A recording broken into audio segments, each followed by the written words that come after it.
Kiev's struggles to establish its position in Russia took an interesting turn when Zelensky tried his luck with a request for F-16 fighter jets from the West. The plea has been echoing through the air for months, and the response, a chorus of rejection. But then, in a twist, Zelensky's visit to the Netherlands seemed to bring a glimmer of hope. With a triumphant flourish, he proclaimed that Ukraine was finally going to get its hands on not one, not 10, but 42 F-16s. Denmark even decided to join the F-16 parade. Thank you, Netherlands. Thank you to everyone who helped, Zelensky exclaimed. Just as the cheers began to echo, the West delivered a slap so resounding that it could have been heard in outer space. Volodymyr Zelensky's newfound infatuation with F-16s has left many scratching their heads. But perhaps there is a method to the madness. Ukraine's struggle to assert itself in the skies has been palpable, and Zelensky seems to think that F-16s hold the secret recipe for gaining the upper hand.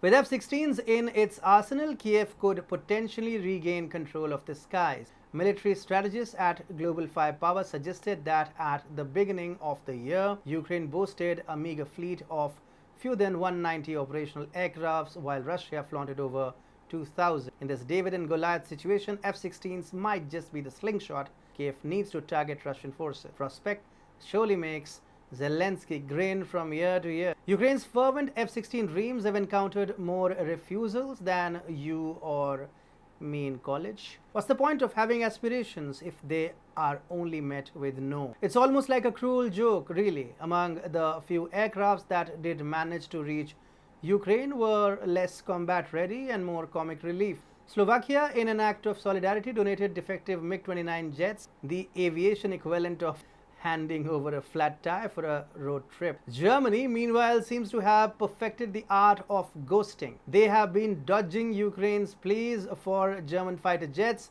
with the finesse of a seasoned dodgeball player. The US and its pals are also playing hard to get with those F-16s, understandably concerned about adding fuel to the fire, or rather jet fuel to an already incendiary situation. They have been rejecting the idea, fearing that gifting F-16s to Ukraine might just lead to an unwelcome escalation with Russia, whose nuclear armament situation isn't exactly something you would want to mess with. Zelensky embarked on a quest to the Netherlands, clutching his last glimmer of hope, and what do you know? He returned with an announcement dripping with positivity, a real feather in his diplomatic cap. The grand proclamation, a whopping 42 F-16s would soon find their new home in Kiev. The Ukrainian media sang hosannas to the Netherlands, praising them for this monumental gesture. Except reality played a wicked game of catch-up.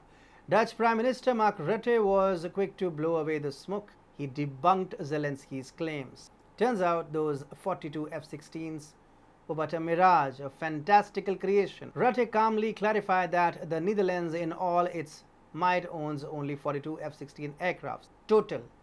But alas, in the end, it doesn't even matter. It was just another act in the tragic comedy of geopolitics, leaving the F-16s, much like Zelensky's dreams, hanging precariously in the air. The Netherlands and Denmark are playing a classic game of let's make a deal with Ukraine's F-16 aspirations. It turns out that the conditions aren't as simple as a straight-up trade.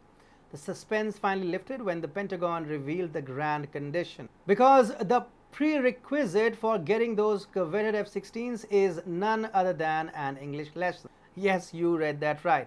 Ukrainian pilots are being told to put down their box and pick up an English textbook because these jets come with a language requirement. According to Deputy Press Secretary Sabrina Singh, this isn't just your average how are you English. No, this is a whole shebang of significant language training. It seems they want their pilots to be able to chat aviation over tea with the chaps from NATO, but don't rush to the runway just yet, because mastering aviation English is going to take some time.